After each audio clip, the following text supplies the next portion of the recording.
better than your currency. Splurging millions, buying houses like Monopoly. Fucking 9 to 5, man, the money is a joke to me. Buying cryptocurrency, my money in the privacy. I make it rain dollars, they watch me disappear. I'm so fly, man. Hey guys and girls, welcome to this week's episode of No BS with Birchy podcast. I'm your host, Nathan Birch, and this is a show unraveling the truth to the facade of the 21st century. We're now exiting the matrix and waking up to motherfucking reality. And today I have a new guest for us today. We've got Karolyn Brown from Blink Property in Queensland. Thanks for coming on, Karolyn. Not a problem. Do you like my intro? I do. Very nice. Wake everyone up. It's sometimes people like I bring them on, they're like, "Whoa, where did that come from?" No, I think I'm used to that. Yeah, Karolyn, I wanted to get you on the podcast because I realised we've been doing the No BS with Birchy podcast now for I think 2 years now, and I realised that I've got people that watch the podcast but haven't been following us on Facebook and YouTube and Instagram and that. They may not have seen all the story or been able to understand the whole team, right? And I'm cool with everyone going, oh, yeah, Nathan's a legend, but I'm only as good as the people I have around me. And I realised this like a few months ago. So I wanted to get the team on and, you know, share some of your stories of what you guys are seeing and all that. So, yeah, today, I guess, you know, as we're starting off, maybe if you can give us a bit of a background just on your side, like, you know, who you are, what you're doing, what Blink Property Queensland is, what Blink Property as a business is, and a little bit about yourself and what we do. Yeah, so you don't want too much then, okay. So I've been in real estate for about 7 years now, on the Gold Coast based. It's led me to travels with Blink up as far as Cairns, which has been interesting. Yeah. I came from an on-site and a national background. So I've worked for a company that dealt with the entire Australia and branched out to New Zealand as well. So I have basic knowledge, legislation throughout other states, which has been really, really handy. Yeah. But really, I've probably grown and done more and experienced more at Blink Property. We've got a really good team here. I think the setup of the company is amazing. It's pretty much a one-stop shop for what you need for an investor. And I think we've got good staff that back that up. Yeah, awesome. You do a great job of, like, this is our, we're going to our 11th year now at Blink. I didn't even realise last year that it was our 10 year. It was just someone asked me a question and I looked and I was like, wow, we've been in business for 10 years. It just seems like yesterday. But I guess great milestone. Yeah.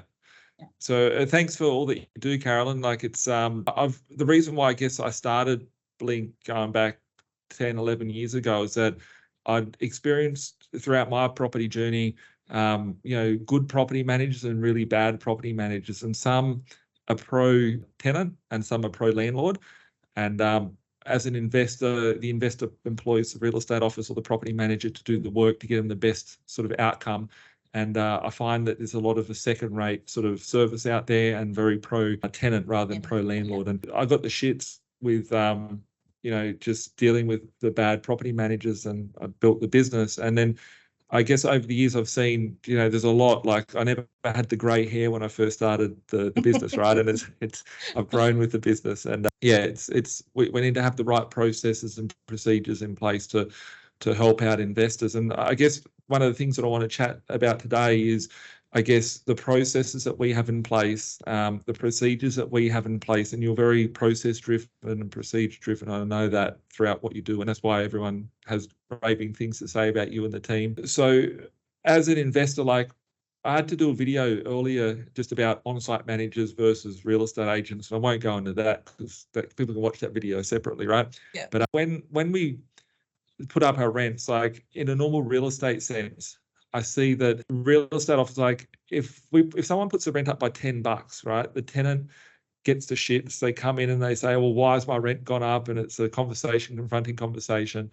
And it takes a very special person to be able to do property management, because you need to have the different hats, you know, like you need to be the debt collector, you need to be their friend, you need to hear about their life stories, you need to be harsh on them. Yeah.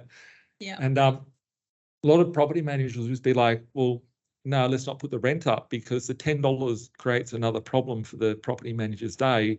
The office would get 70 cents, 80 cents a week in extra income. The staff don't get anything. But the way I see it is that if we've got 1,000 properties and we put up the 1,000 properties by $10, that's $10,000 a week that we're getting extra. And our business is based on the performance of what we do for the investors' portfolio. And like just the little things, like if we put all our rents up on just say 1,000 properties by $10, that's $500,000 a year that we're collecting for investors. We get paid upon that as well. So we look at it very differently to the on-site manager that says, hey, we want a nice tenant and all those sorts of things. And the other thing is, I guess, when we have a vacancy in a property, like we understand that if we have 1,000 properties that rent for $300 a week, that's $300,000 a week in revenue that we're getting. If they're vacant for 1 week in a year, well, then that's 300 grand that we miss in coming through the doors. But if they're vacant for 2, 3, or 4 weeks, well, then that could be $1.2 million worth of revenue coming through the door. So vacancy factors, the expenses going out, really important things that we need to manage, because we're managing, and that little difference, like $10 may not seem much, but to an investor that's just an average person, if we're getting $50, $100, a week extra, and they've got 10 properties, that could be the difference between them, having a kid and then the wife having to go back to work after 3 months, or retiring or not. So we're very investor driven. I guess from your side, what sort of things do you see and that you're working on that makes us different from a traditional real estate office? Yeah, sure. All the staff monitor their portfolios very closely. We generally, as a rule, only do rent renewals every 6 months. We don't like to do the 12 months because things change too often. Rates go up for owners, extra expenses. So we need to sort of be able to accommodate and get something back for them there.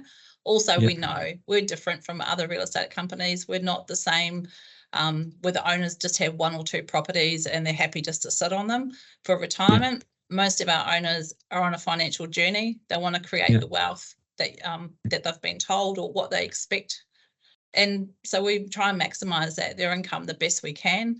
Now, don't hold me to this because it's not an everyday, so don't go telling all our owners, but I did just get one $170 increase that we took over. He's wrapped. 170 a week increase. 170 a week increase. He's wrapped. Most of our increases are around $50 up to probably 75, 80 at the moment on the Gold Coast, which is great. Whereas I know a lot of agents that I know, I've got actually family that work at different agencies and they do the $20 and just, the owners are happy because that's what everyone else is doing. That's not us. We want to step out. We want to make sure they are on track with their journey and get where they want to get in time. So, Cool. And like you said about the Gold Coast, I know that, we manage properties throughout the whole of Queensland, whether it be Cairns or Townsville or Mackay, like everywhere we go down the coast. I know this one's really, I'm going to ask you the question, but this one's a really obvious one of how different we are from a real estate office, right? So a bit of a backstory for those that don't know about how Blink Property fits into the business cycle. Like, some people don't even know I have a buyer's agency, Karolyn, but so I run the buyer's agency here in Sydney. We buy properties nationally, and Blink manages the properties. And I know every time I buy the properties for my investors, right, when we settle a property, doesn't matter if it is in Cairns, Townsville, Brisbane, Gold Coast, Perth, wherever it is, that the rents are generally under rented. Roughly, on an average property, how far under rented? Like let's say, for instance, someone comes to you, I've bought a property from today, it's in, I don't know, somewhere, and it's renting for $250 a week. How soon would you go back and push that rent up, and roughly by how much would it go up? Because that's a good indication that whoever's been managing the property before us, which is just your typical general real estate, hasn't cared for the cash flow to get it to where it should be, like roughly. Exactly. If they're in a fixed term lease, of course we can't increase it at settlement. But other than that, 2 months notice will go straight away. Around 25%, 25+% that we have to increase them to be in the fair market. 25%. About 25%. Yeah. Wow. So it's great. Yeah. Wow. I didn't even know that figure. even in the middle of nowhere. I think it's Brandon. We've got one up out of Townsville. I think I just went, it was $100 a week. I don't know that there was housing out for $100 a week, but it's worth 125. So yeah, the owner's getting that with a new lease, so they're happy. Okay, wow. It's properties come at all different prices and all different rates. They do. Yep. But so it's say 25%. So if someone's getting say $250 a week, they probably get like $320 a week. Yeah, exactly. Yeah. Usually that's the rule. Like and it's, I don't mean it against little towns, but quite often in a little town, everyone knows each other and they don't like increasing. And then when we've stamped our ground there a little bit, we can put them where they should be. Yeah. They, as I say, they're not always happy about it, but if they don't want to continue the tenancy, someone else comes along. They're not usually vacant for very long because they're at a fair price. Yeah. And this is the thing, right? Like we're seeing a market where interest rates are rising and people's costs are going up. You don't see the bank, you don't see any of the big four banks come in and say, oh, this person here, they're a great homeowner. They've paid their mortgage every month since they've had the mortgage for the last 10 years. They're like, no, your interest rate's gone up by 0.25. That's how it is. That's the market. And, as a business, we need to treat our properties like a business. And I don't think that there's enough business acumen out there in the general real estate market that allows for that. So no, I agree with that. I think a lot of prices, a lot of rents are very under market value at the moment, which isn't fair. I mean, namely for the owner, but I mean, if the tenant does want to move as well, then they're slapped with reality too. So it's got to be a fair price. Yeah, it is the market. Yeah. And when we put up the rents, like some people might be watching this thinking, oh shit, if I put the rent up by $50, $100, the tenant's going to want me to add an extra story on their house or something. Like, do people do the renovate? Do people have to reno when they do it, or they just push the rent up? No, they don't have to renovate. We don't go and put up rent on a property that's not, fit to start with. We will suggest minimum, repairs and maintenance to be done to justify it, but it's usually nothing too major at all. It's not like we're putting in ceiling fans and aircon right throughout to make them all happy. It's just basic living, and sometimes that's been neglected by previous agents too when we've got them, so we've had to get them where they need to be. But they're not expecting swimming pools or anything and put in or anything like that. They just know that's they need the oven. We buy a property, it's rented out for $250 a week. We might have to get a new oven because there's two elements don't work on the oven, so you might spend $500. But I'd say on but just overall you're earning, you're gaining on it still. So but I think overall, like a percentage wise, what percentage would you not ever have to do any work to get the rent? Like say if we put up 100 rents today, do you think how many of them would need to do some work to get the extra rent? Oh, probably around 15%. 15%. Probably 15 max. Yeah. Okay. And that wouldn't be anything too major. Okay. How good's that? Yeah, it's great. Yeah, it's really good. People don't realise it's just if someone's got 5 properties today, $100 a week, $70 a week. That's the difference between lifestyle. It can pay for someone's mortgage, I guess. So their house mortgage. Yeah. Yep, definitely. Cool. And looking at I know you're right up on your policies and procedures and stuff like that. What sort of things, I guess, is tips for owners to be more successful with, tenants and, obtaining a good tenant or, just keeping the expenses lower on their properties? Like, do you have any? Yeah, I think it's a two-way thing. I think for owners, a lot of owners that actually miss at the moment, they don't pass on their water bills to tenants, which you're allowed to do. So I know that's charging the tenant, but it's lost to the owner. They just don't do it. It's not a lot to go and get a property made water compliant where the tenant's happy, because then there's no excess water being lost or anything either. But then the owner gets a cashback as well because they're getting reimbursed for that water. So that's a massive thing that they don't have at the moment. But I think just good communication, like if your property manager's doing their job, you'll know if your tenant's not happy because something's not working, or might be a ceiling fan that hasn't worked for a little while. And if you just, explain to them that you might lose a really good tenant, they've never been behind, it's minimal maintenance, we can stagger it over a few months to pay for whatever the scenario is, and work out a payment plan if it even helps them, which I've done for several owners. They're still getting a really good tenant, they're maximising their rent, and their properties potentially being done up as well. So yeah. And I guess looking at the value, like if you're a professional investor, you're trying to refinance your property, pull out equity, and if you've got unkept property, it's not going to have the same value to it as if you wanted to even go and sell the property. Yeah, and I think sometimes the owner's scared off by an overall cost, say if a kitchen needs to be done or something, but quite often it's not the whole kitchen. It might be just the doors and the cupboard fronts need to be done. We can do things like that. We don't expect them to replace the whole unit. So it can be a minimal cost to make a kitchen look amazing, which adds value. So yeah. Awesome. I was going to ask you about all the law stuff, but that's going to be on the extra podcast. So Karolyn will cut this out from here, but what other things do you think people could want or benefit from hearing? I think with our office here, like with our Gold Coast team, we've got a really good team here, and things that we do differently here. Our staff are cross-trained, whereas a lot of companies are pigeonholed. So they might be in charge of leasing only or rent renewals, or so we cover them across everything. So they know exactly what they're talking about. They can confidently speak to an owner or a tenant and relay whatever needs to be done. So I think that's amazing. Like it's a really good factor that we can promote for our staff. We've got amazing staff in the office, which has grown hugely lately, which has been good. So we've got a lady that's come over, and now she's our new Blink concierge on the Gold Coast.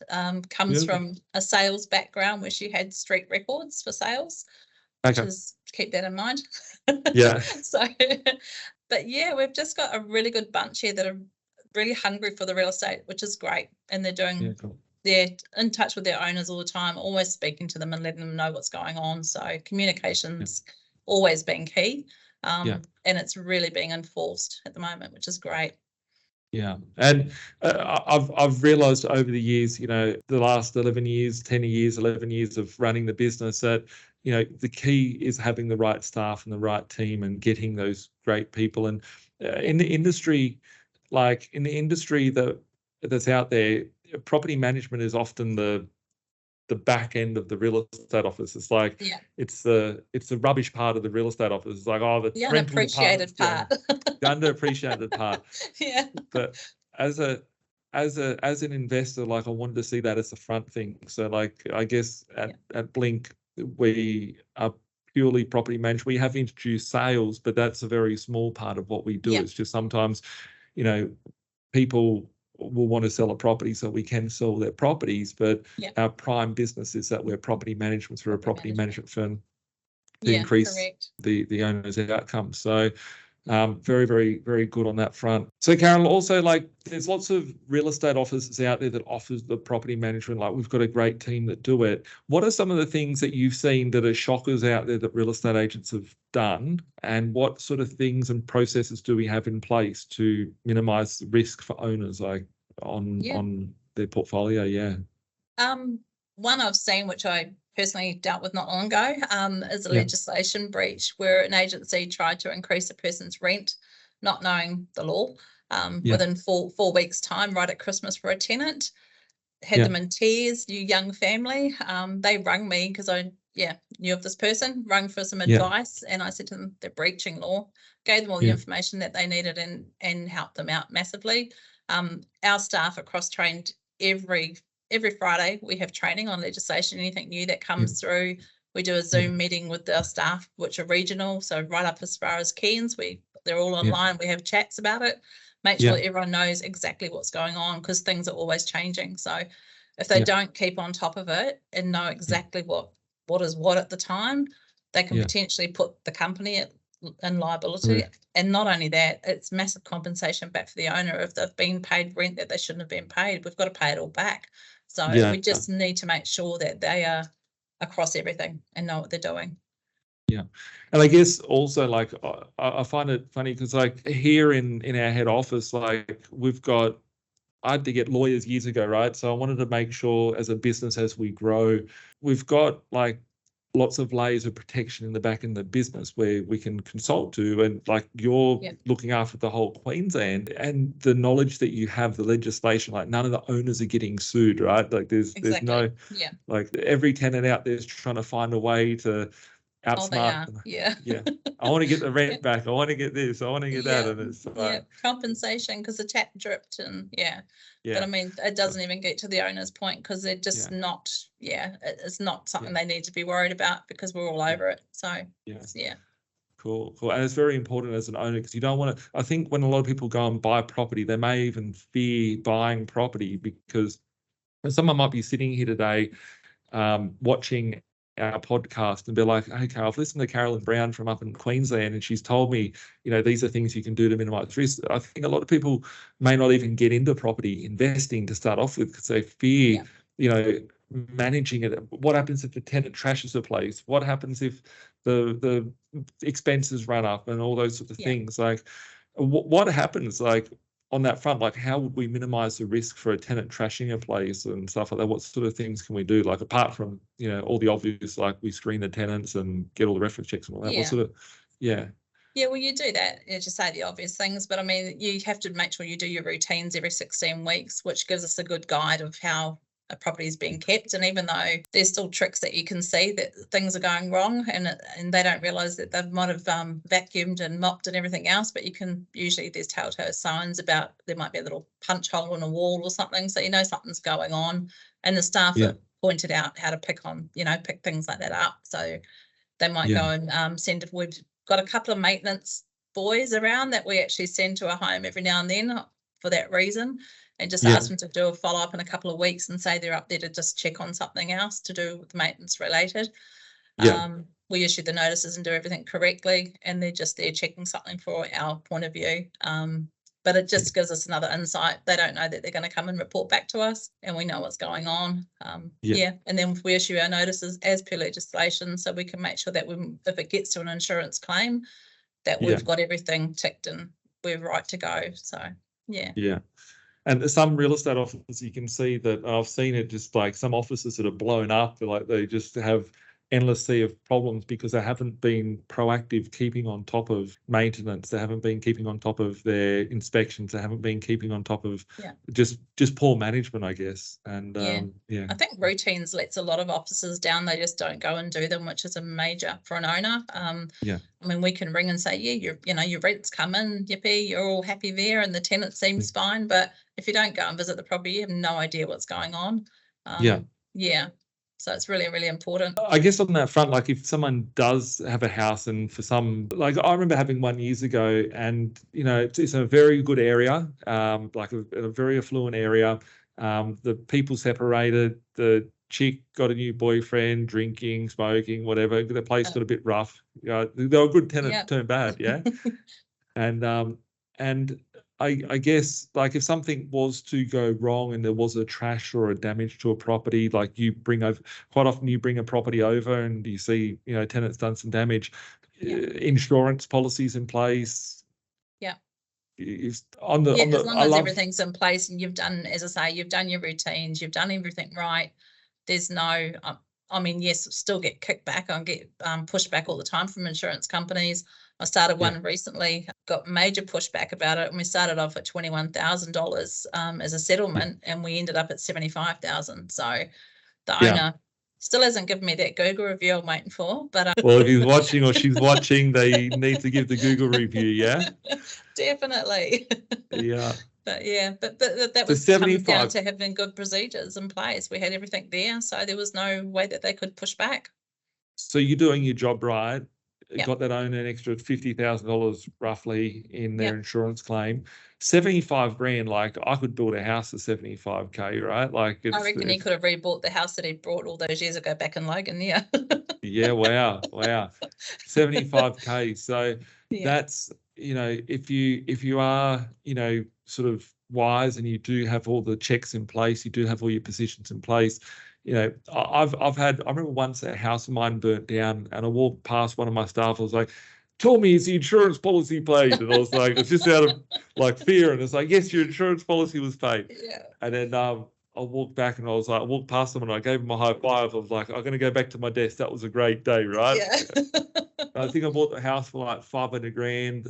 I got 350K of an insurance policy. The land was worth 600 grand. Now the land's worth about you manage the ones around it, the land there in the Gold Coast. It's worth like $1 million for a block of land.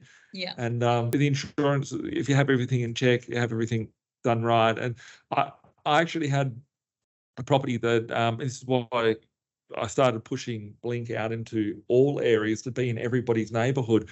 I had a real estate office which was managing one of my properties, and still to today, the house burnt down. They didn't insure the property and didn't tell me that they hadn't paid my insurance. They paid other bills, but they didn't have they had a duty of care to pay me. So it's a massive lawsuit. And I missed out on 300, 400 grand of insurance because the house burnt down. There's literally still a mortgage attached to it. There's an empty pile of rubbish in the yard.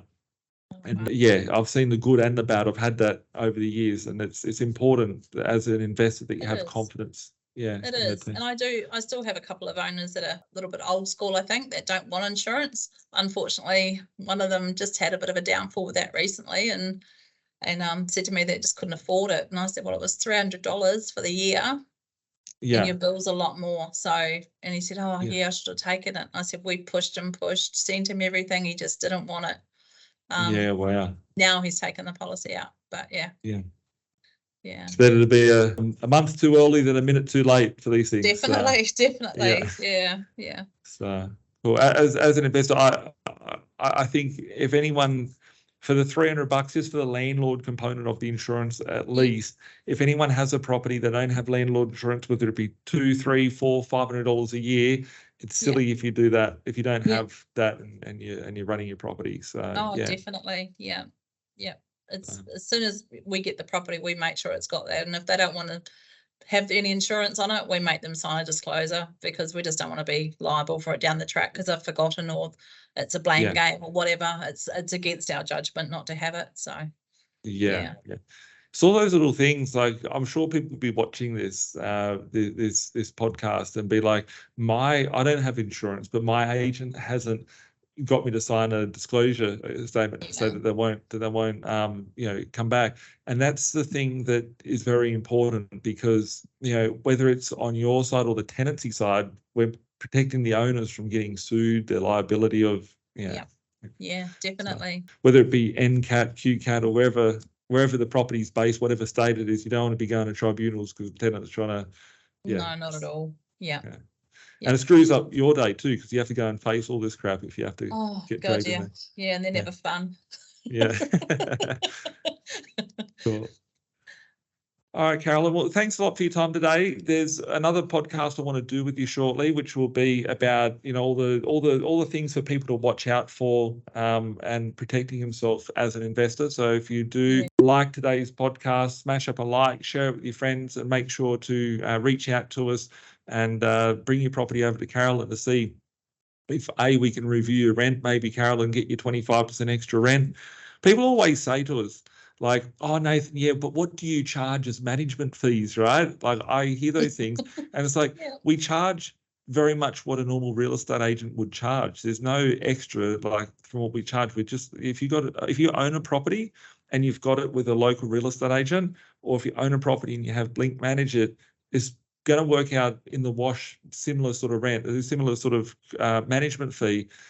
Sometimes we're cheaper than people, sometimes we're a little bit more. But the result, right, even if you're paying nothing for your manager, if your property manager was paying you nothing and you take over the property, you push the rent up by 25%, you're still 25% better off than paying nothing, right? Exactly. So if you do have a property, make sure that Karolyn and the team have a look at it and see what we can do with jacking your rents up and getting you the best cash flow for your investment. And if you do like the podcast, make sure you like it, share it, and follow us and listen to us every Thursday on Google Play, Apple Play, Spotify, and YouTube. We'll catch up soon. Have a great day. Man, we're stuck in the matrix. This my advice, don't care if you take it. The dollar back to die, soon to be hyperinflated. This my 2 cents, don't care if you save it. Joint be decentralized and you will see you've been lied to the whole time, and it's the irony, cause they do the exact opposite. You become a slave to the system, enough your money, all they do is profit. There's no conspiracy theory, you better hear me. Crypto will set set you free before the system does. I don't care if you do or you don't, but what I'm saying is the truth to the reason you choke. I never been a failure, excuse my behavior. Keep talking, haters doing me a favor. They all telling lies, I know what they been telling you. I'm the opposite, the Donald Trump of Australia. It's amazing, here for the taking, my time is never wasted.